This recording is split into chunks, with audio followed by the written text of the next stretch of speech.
All right, so today we'll have two speakers. Our first speaker is Dr. Nabeel, who's a distinguished expert specializing in internal medicine, occupational environmental medicine, and clinical bioinformatics. He is profoundly committed to advancing health and the well-being of others in diverse populations through innovative perspectives and solutions.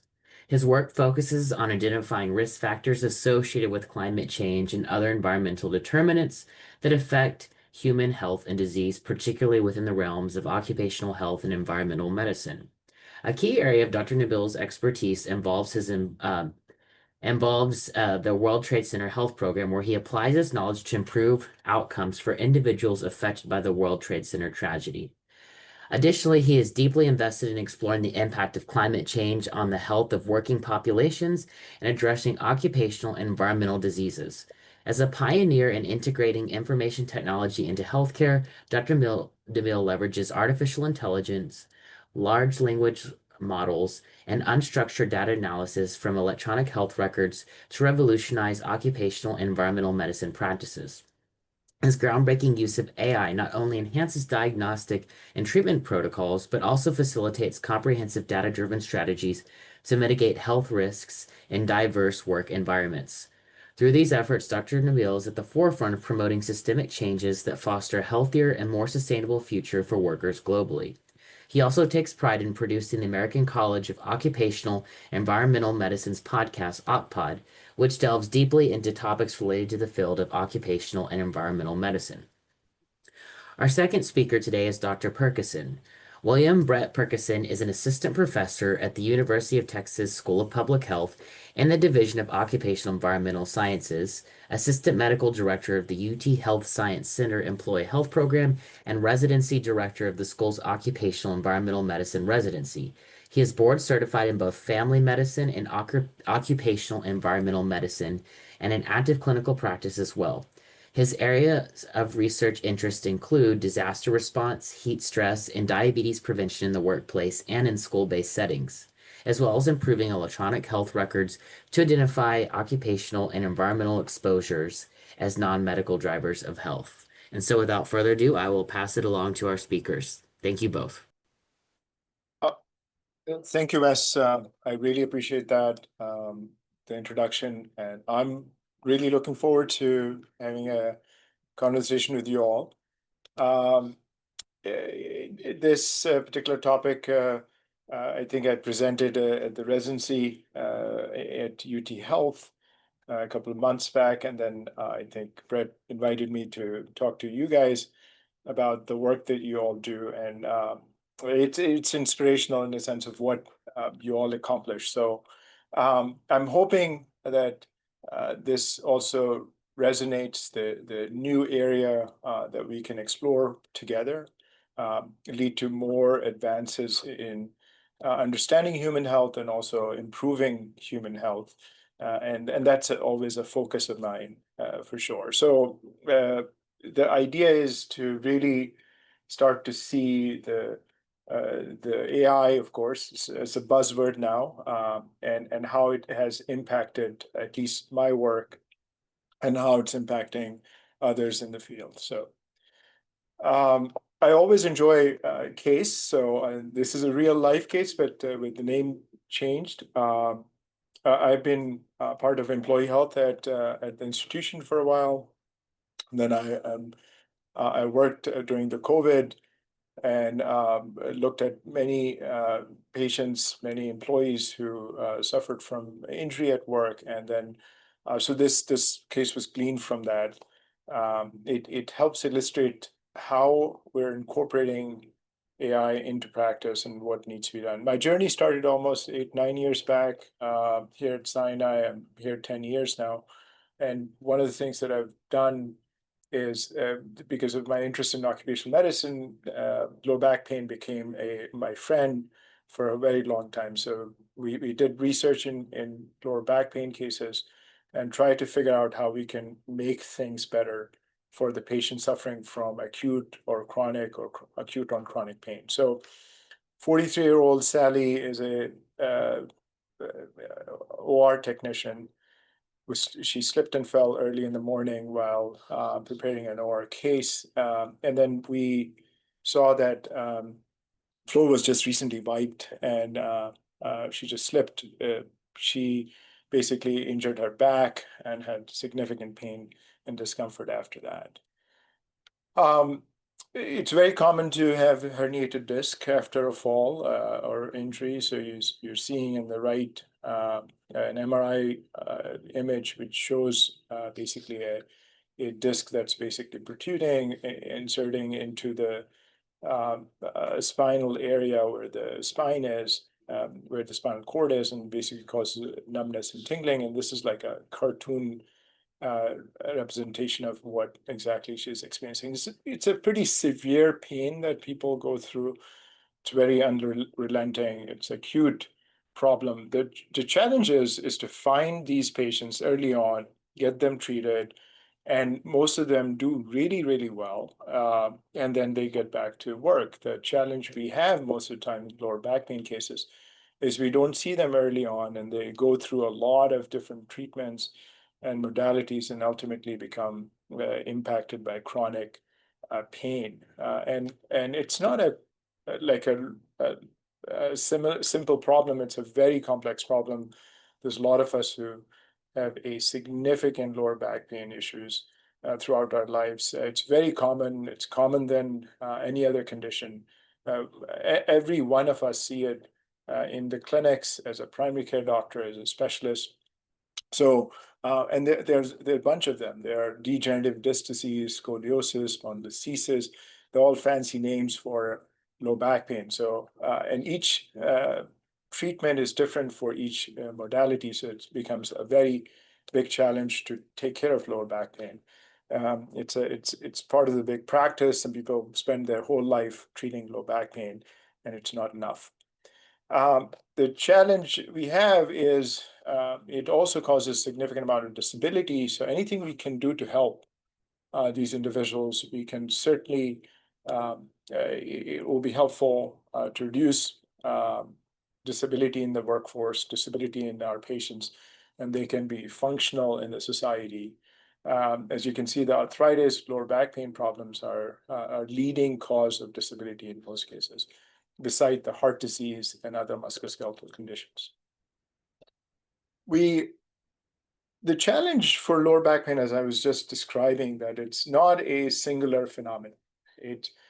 If you have ever looked at electronic health records or have looked at patient care, there are a bunch of us who writes a lot of conditions or codes to get billing to sort of work with us. And what we do is we essentially write if the person is having lower back pain, or patient has myalgia or dorsalgia. So there's multiple names. They're all lower back pain examples, but they can be described in different ways.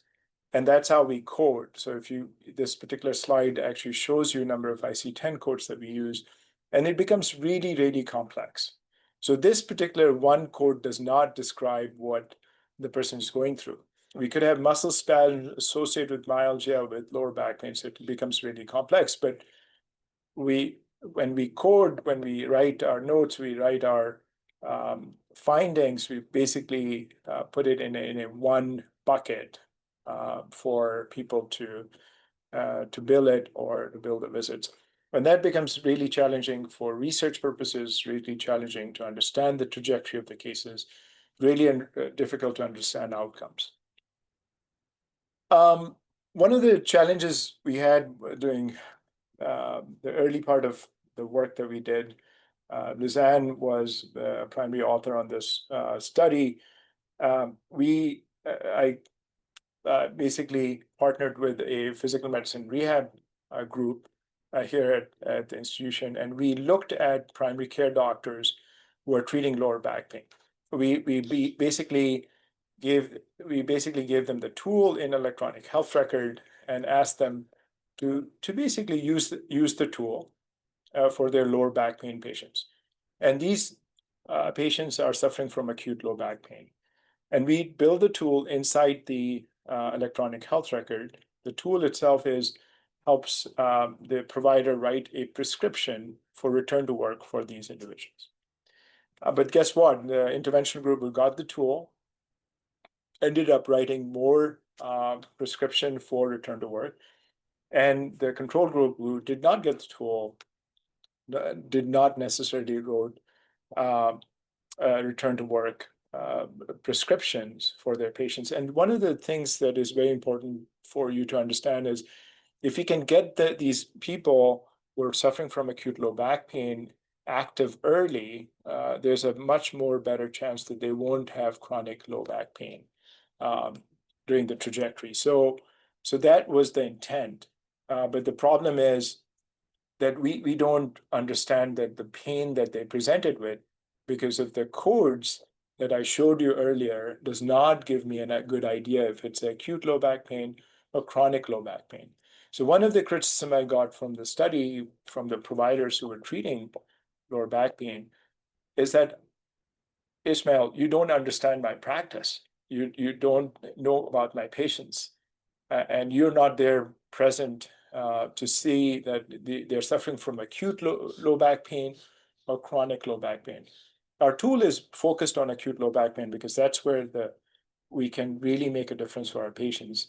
But they were concerned that I'm missing the chronic cases, and there's no way to see what kind of practice they have, because I cannot be in 10 or 15 practices simultaneously looking at the patients.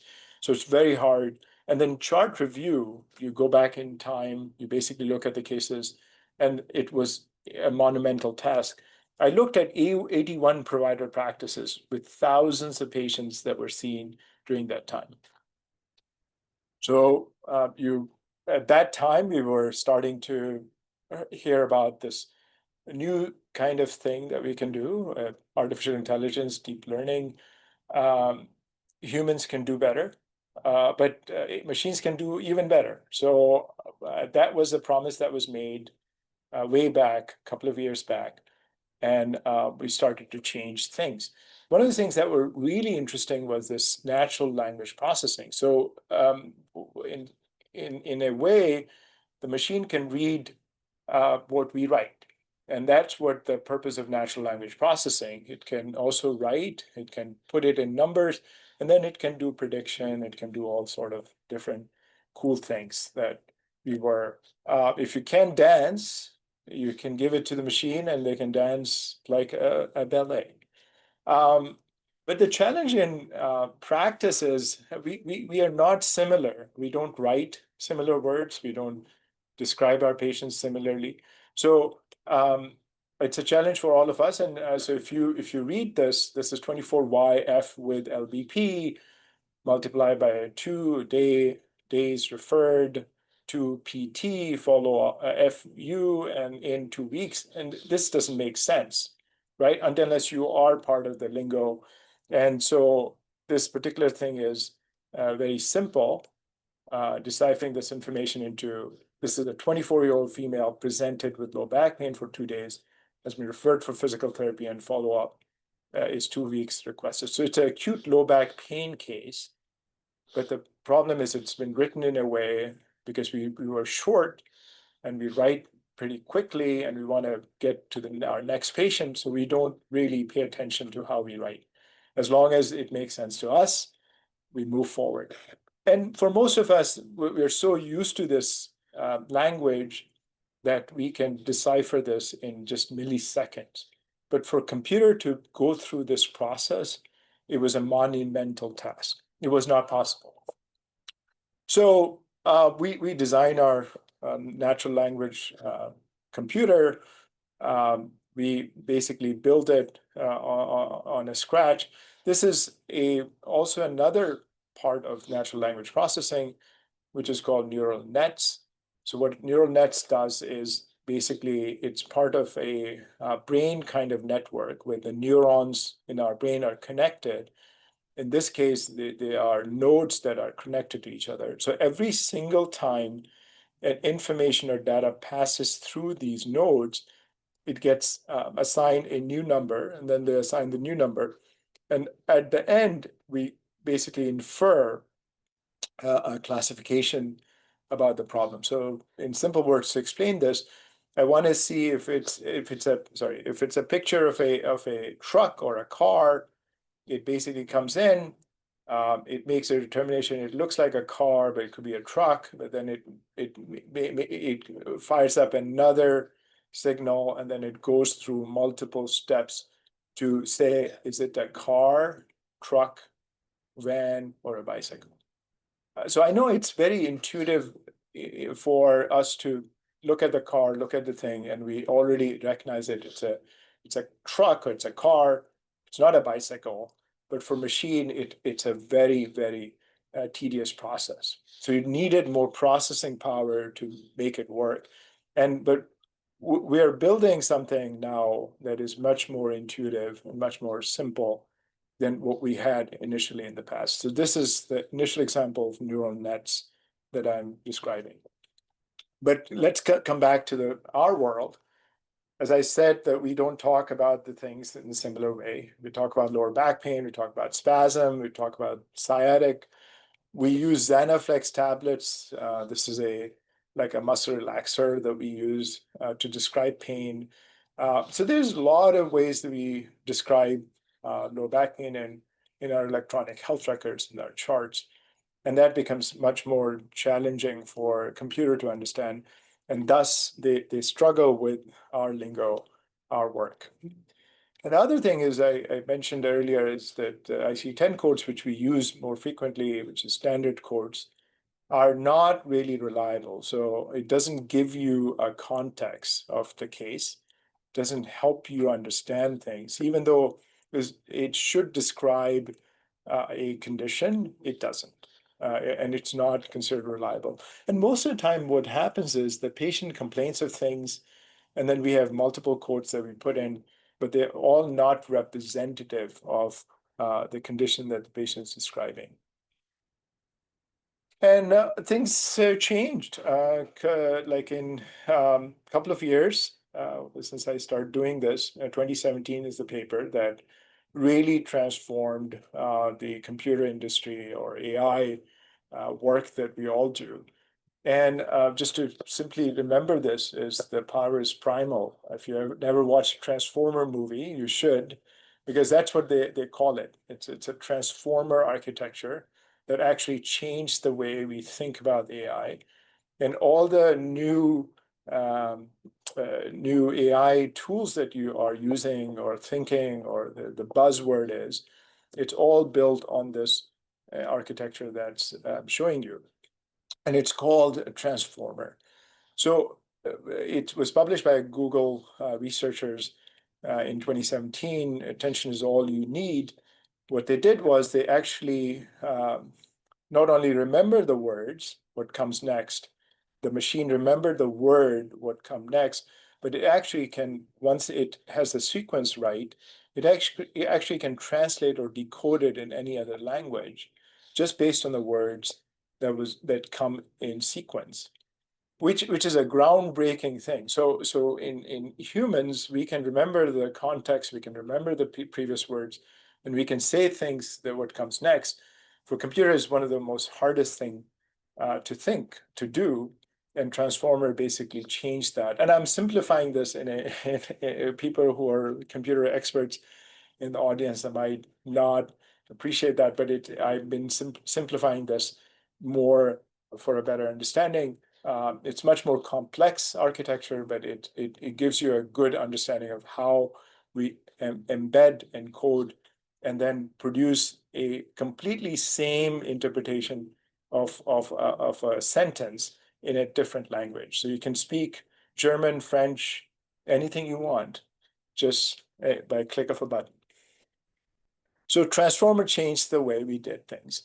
And at the time, the last paper came out, we were working on our paper, just trying to figure out how we can really make sense of the notes from electronic health record. The Transformer became available to us to work with, to really experiment with.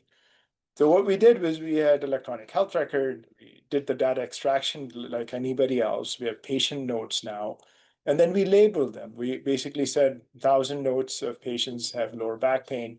And then so it was an idea to train artificial intelligence, in our case, neural nets, to say that X amount of number of patients have low back pain. So it was a good classification tool. But looking at the patient notes, we also improved our work by saying that there are low back pain cases, have knee problems and shoulder problems. So these are three distinct problems that we're looking at. And the other complexity we added was we also looked at acute on chronic, and chronic. We also looked at musculoskeletal conditions in three different domains. Our earlier work was only focused on acute and chronic, but when we saw that the clinical cases are much more complex, they're not only acute, but there's acute and chronic cases in musculoskeletal realm, and chronic cases we need to adopt to that standard. We got lucky a week, 2 weeks before. We have a large language model. The models are all built on transformers or these neural networks. We can only use models that are we can completely download them into our system. We can work with them. We cannot use any proprietary models because we're working with sensitive electronic health record data. So anything that goes outside the institutions was never acceptable. But in our case, what we did was we found a open source foundation model, which in words, what it does is that in this case, Meta created this model, Meta, which is Facebook company, and basically submitted this model for use in general domain. It's open source, so you can download it. You have a full control on the model, and none of the information gets released to any other system or any proprietary engine. So we can control, we can modify, we can change this model the best way we can. So we did the same thing. We looked at chronic, acute, and chronic. We basically gave instruction to the model. This is the model. And then it generated, well, it's a chronic shoulder and knee pain. It's a chronic low back pain. And we can really understand, this was a groundbreaking work at the time, that this model is now talking to us in a way that we talk to our colleagues and can give us information that we can share with each other. The model was talking to us just like a human, which was, again, groundbreaking in many levels. And the best part was that before that, we used to build models for each condition, for lower back pain, knee pain, shoulder pain. But in this case, we can solve any problem with our basic foundational model. And just to give you an example, so this particular case of 45 has multiple other conditions, but there's a viral illness that he or she has, or he has, and I don't need to change the model. I can ask, just like chat, what you've done. Beside that, this person has chronic pain, the model can also pinpoint if there's chickenpox in the history. And that changed the way we looked at how we can extract information from electronic health record. Our models now become agnostic to a condition. I can use it for any condition, anything I want. And that changed a lot. But the challenge early on, now it's getting much better, is that these large language models, these are computer AI models, required a very small, there's a very small input window they have. If there's larger window, they won't work. And most of our notes are in 1,000, 2,000 token words. These are number of tokens. These are an amount of, think about the amount of words that we write in our electronic health record. Most of our interactions with our patients is pretty short. And then majority of cases, this is where the meat and potatoes is, where we can really see interventions that we do cognitively in our system. So we published this work in Lancet Digital. It was the early work that we used foundational models to build sort of understanding about electronic health records, and especially a condition. It performed really well. It was actually better. This is the blue column. You can see it's a good sensitivity, it has specificity. Recall was amazing. Specificity was amazing. It was groundbreaking and changing in different ways. I'm going to switch gear a little bit just to give you where we are now with things are changing, and I'll be short. This is by no means a more comprehensive view. We have now 3 types of models now coming up: a simple response model, chain of thought models, and then reasoning models. So simple response model is just ask you a direct information, you ask a question, and it gives you an answer right away. Chain of thought models think. It demonstrates visible thinking process. It goes through multiple causes, asks clarifying questions, and then provide you with a response. The reasoning model is even a step up from the chain of thought models, which employs systemic reasoning. So it's thinking about multiple reasons of differential diagnosis of the cases, and then come up with answers. It also includes limitations, assessments, recommendations. It's just mind-blowing in a sense. You have your own consultant in the room. So just to understand that, again, in lower back pain context, on the left-hand side, this is a simple response model, which gives you a short query and immediate generation. This requires less intense computational time. It's very quick. So if you're putting your emails in a chat models, this is the simple response model that basically gets used all the time. It's a quick millisecond response, and it gives you a very good quick response about low back pain. But what it misses is this richness that we have when we look at chain of thought models. So you have a low back pain, consider possible causes, severity indication, consider medical history, and then formulate the response. So this is a much bigger, richer option that you see in the chain of thought models. That is not really available in simple response models. But both have value in terms of what needs to be done. Let's move on to the reasoning model, which is much more complex. And it basically looks at differential diagnosis, why the low back pain is there, it's sharp, dull, burning, radiates to the leg. And that changes the perspective of how we see or treat patients, because it gives you this enormous understanding of a case before it makes a decision. It gives you inference about it. It's mind-blowing sometimes when they're reasoning with you. So I'm going to jump a quick case again. Again, I'm a clinician and enjoys the cases and see how it's applicable to me and my practice. This is a 35-year-old male construction worker with low back pain, lifting heavy objects at work, and reported sharp pain. He has numbness and tingling, weakness in the extremities. And he has a positive test in the physical exam. The clinicians among us will quickly identify this as a simple low back pain case. And most of the neurological exam is normal. And X-rays should not be done, but it basically does not show anything significant. So this is a very simple case for us. But let's see what the AI does with it. It actually gives you the same answers that you're thinking about. It gives you a likely diagnosis.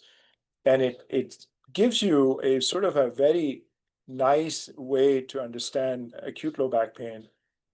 Happens due to heavy object, and there's no red flags or serious conditions that I should look for. Again, this particular response is a very measured, really good calculated response. And any resident or fellow will do the same when they're looking at the cases.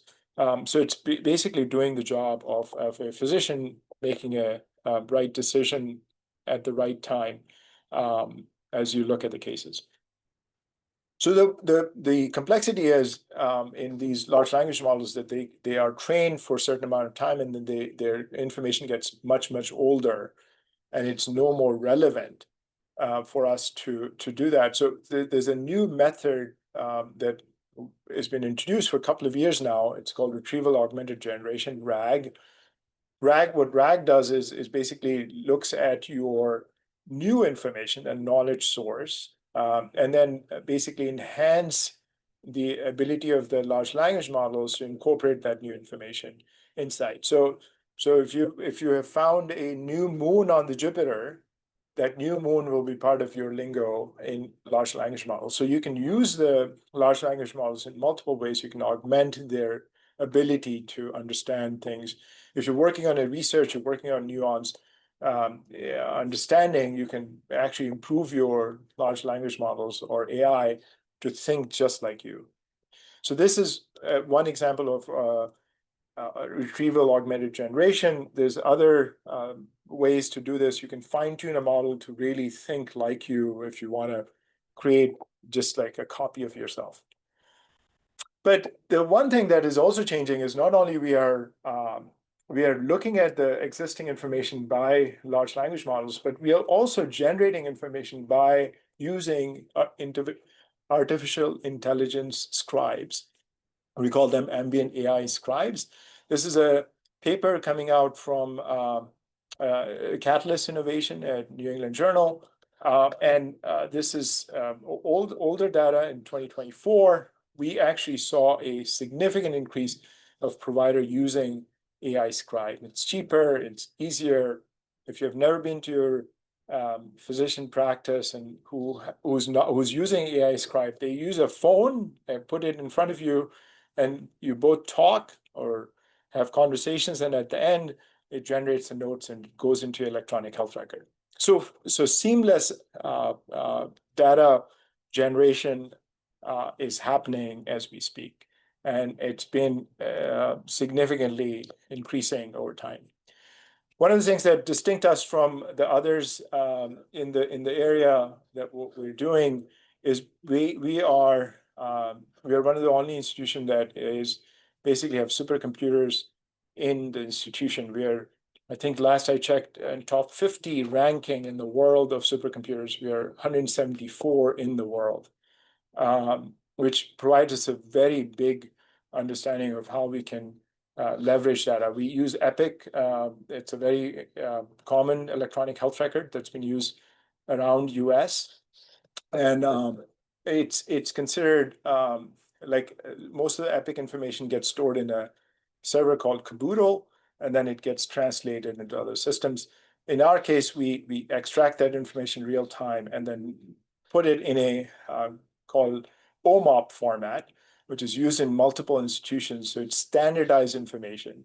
So I can access this information in real time with just a browser, and I extract that. Of course, I can't use this outside the institution, but within our institution, we can actually run through millions of records in instance and extract information that's not possible just a couple of a year or two back. And there's a lot of things that we can do. We can not only do the clinical notes, we can also have image data, we can have other information that feeds into this. And to run this is a highly sophisticated supercomputer that I mentioned. It's called HPC cluster that we built. So for geeks among us, it has our H100 GPUs. I'm not going to go into details, but now there's a B200 GPUs that's going to be coming up, and that's going to change the way we do things. I'm going to end with a quick case. This might resonate more. This is a female. Of course, there's no name here, but these are real cases. Past medical history of diabetes mellitus, headaches. She's basically seeing a PCP. She had cognitive complaints. She came in with her son, and the son has been noticing difficulty in her cognition. So I didn't put a whole case. It's a multi-page, very well constructed case, but we feed it into the large language models. It actually pulls up the information that's very, very pertinent. But think about how they're constructing this information. So they are extracting information that's pertinent. My question to the large language model is this the memory problem, so Alzheimer's disease. It has a MoCA score, extracted the most MoCA scores. It gave me that the condition remains unclear. But the response was and the final response is really eye-opening. So it actually looks at multiple years of assessment for this case. So this person has been seen for 2 years in our practice. It basically understands the patterns of memory loss and multi-domain cognitive deficits. and then try to figure out, well, MoCA can help us. And we don't give this large language model anything beside the notes from the physician. And it actually can determine if it's a mild cognitive decline or has a threshold. It strongly suggests dementia. She's also an ESL speaker. So she's not I think she's a Spanish speaker. And that was taken into account when it's making its assessments. So it says anxiety and ESLs might affect the test performance. So again, we think the same way when we look at the process, and then makes a more concerted diagnosis. It might be an early Alzheimer's disease. And then give me a choice of adding MRI to exclude vascular structural causes of Alzheimer's disease. And hippocampal atrophy might be considered in this case. This itself is a very, very interesting starting point, right, for many of us who don't do dementia work, who don't do Alzheimer's as a primary condition. So things are changing very much. And if you need to know more, I'm going to end this here. We talk about things that we're doing or others are doing around the world, around the country in OCPOD, and I hope that I see you there talking about things that you all do. With that, I'm going to give it to Brett. Great. Thanks, Ismail. When Dr. Nabeel presented this to our residency program a few months ago, the Health Equity Collective was really one of the first groups I thought of how relevant this was, because it gives us the power to not only improve our diagnostic capabilities, but also identify patients who would be in need of non-medical drivers of health in ways and to help not only the clinician, but also the case manager, the social worker, those others that are involved in many of the different accessories to health that are critically important to the patient and help you all in some of the research work you're doing. And I thought I would just briefly discuss one of the areas that I'm working at. I'm also an occupational environmental medicine physician. And one of the things, my clinic practice is at UT Physicians. And one of the things that we're interested in doing is improving our ability to identify associations of illnesses and injuries with occupational and environmental exposures. And so I've been working with Hannah Tarver, she's a Epic Business Intelligence Application Specialist here with UT Physicians. And she was gracious enough to assist me with this. And we just went simply through in UT Physicians over a 5-year period, what are some occupational environmental coding that physicians are doing in all specialties. And so it's interesting that you can see just the initial results that we've got. Inadequate drinking water supply was one of the main common codes. It also was the charge amount that you can see there. Occupational exposure to extreme temperature is another one. So to me that one of my areas of interest is heat stress, and that's a very difficult diagnosis to really identify. When we're looking at the factors of heat stress, we really usually only identify patients that have had a fatality from heat stress. Everything else presents as other things, dizziness, maybe cardiovascular disease, other things like that. And this allows us, by looking at some of these other codes, allows us to begin to look at the impact on our local Houston population of heat stress, or extreme temperatures, or maybe inadequate work conditions. And so if we add the power of AI and going through a similar iteration that Ismail discussed with low back pain, we may begin to start really putting together some associations based on notes that really will improve our ability to identify occupational environmental exposures that really aren't traditionally being coded for. And so I think we can do the same thing with nutrition. You can think about tying in people's addresses with their GIS codes about their social vulnerability index or other indices of need that AIs can begin to help us do that. So just to let you know, as you're thinking about your own, research direction or your own areas that you're involved in healthcare, how powerful a tool this is. Next slide. And I will pause right there, and we'll open it up for questions. Thank you so much. I'm just going to stop sharing so it's everybody can see. Thank you both. So much information there. Really, really appreciate your presentation. And Dr. Perkins, the perspective here for Houston and the members of the Health Equity Collective.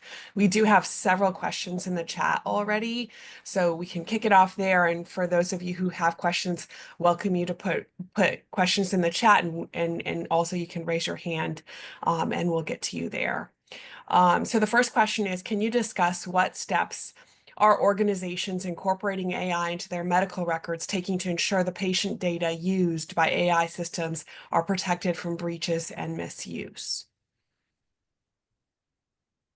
So I'll talk about our institution. Every single thing we do, so most of the work that I do is basically under research, and we basically go to IRB, get the institutional review board to look at the projects that we're doing, and then it goes through the same process of any other research. Basically, you extract the information from electronic health records with the permission of a fully IRB review has been done for those cases. Most of the extraction is done with retrospect. This is a retrospective work. So most of the information that's already been collected in electronic health record, we extract that. The second question is about the AI itself. We build our own AI. So the AI that I showed you is running on a supercomputer cluster. It's not running anywhere else but here in the institution with the full guardrails on. It's not connected to internet. It's not connected to any other thing. So it doesn't go anywhere outside in any form or shape. And all the information is basically run within our servers with the AI models being built directly into our systems, which is very unique because the problem with AI, these systems, these computational sort of frameworks, is that if you're not using supercomputers, it will take days for you to work on these solutions. So we're fortunate enough that we have this technology that we are able to use. So none of the information goes outside the institution and goes within the bounds. Thank you for that. And so the next question is, what measures are being taken to identify, monitor, and mitigate algorithmic bias so that health disparities are not perpetuated? Well, that's a very loaded question, right? So, right? Yep. So the biases exist regardless, right? Even if I see a patient, because of my previous experience with a patient or a condition or a treatment, I have my biases. I come in with that bias to see a patient. So the AI is not different than because the large language models basically are trained on the amount of information that existed. But here's the thing that I've been seeing. You can start to modify the behavior of the AI. You can start to start to put guardrails in a sense that, hey, this is my biases. This is what you need to be looking at. And if you find something, you need to flag it. You need to bring it forward. So you can, your own biases, your own stuff that you are seeing and you want to correct the AI, you can do that now on your own, which was not possible before. So you can train and modify the AI in a way to understand the biases, to understand the things, and then bring forth the things that are important and can directly impact the care. For example, ESL, I described the last case, and that was very important, right? So the model paid attention to ESL, even though like in the big scheme of things, you might not. And say, hey, that might not be the case. But they're thinking better, they're improving in terms of their understanding of the world, and we can insert good biases in them to make right decisions. And I would just add, I do think it's programmers ultimately it's important with workflows to have programmers, a variety of diversity of programmers to check each other, because ultimately even checking against these biases comes down to the human behind it and the interpretation of it. But I do think you can have a cross section and kind of control for those biases. We can minimize those. That's helpful. So the next question is kind of building off of that and specifically talking about auditing AI models for bias that might influence insurance coverage or restrict treatment options. Could you speak to that a little bit? Right. So so there are two parts to it. One is right now, insurer calls me up and says, well, why did you prescribe this medication that's not covered? We will not, you have to put in a prior authorization before I can cover this medication or this procedure or this particular thing. And I said, how did you come to this conclusion? Because I see this patient, I know this patient well, and why I've been subjected to this process. Basically, so probably he or she has flagged this in their processes by AI, and now they are following up on that. I think my small take on this one is let's build these AI models together. Let's remove the biases that they have, and push back on the fact that if they're flagging a case or they're not paying the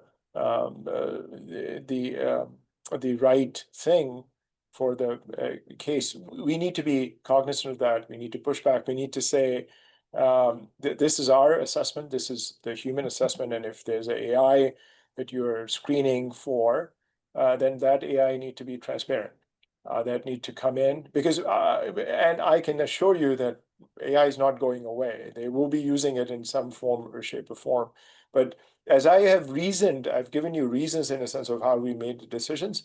I want the same thing to happen if you're making decisions for us for reimbursements and other things, to bring that inference forward, and let's do this in a more logical and more transparent way.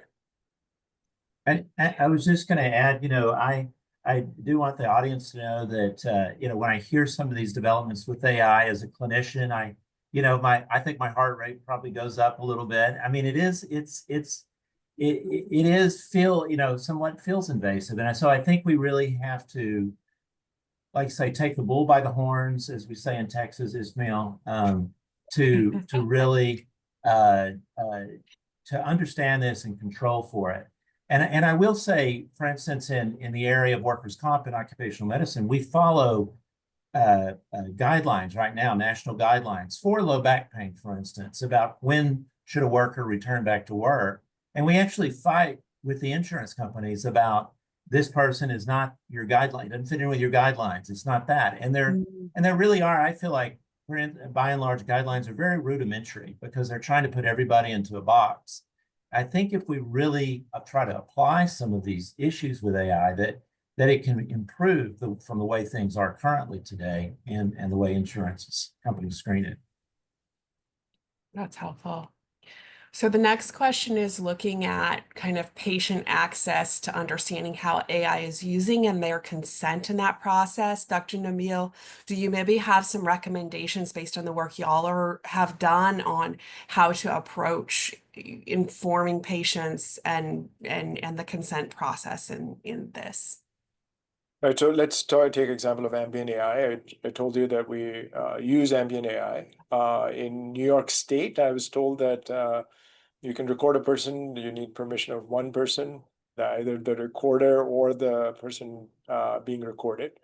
That's not the case in other states. You need consent of 2 people when you record.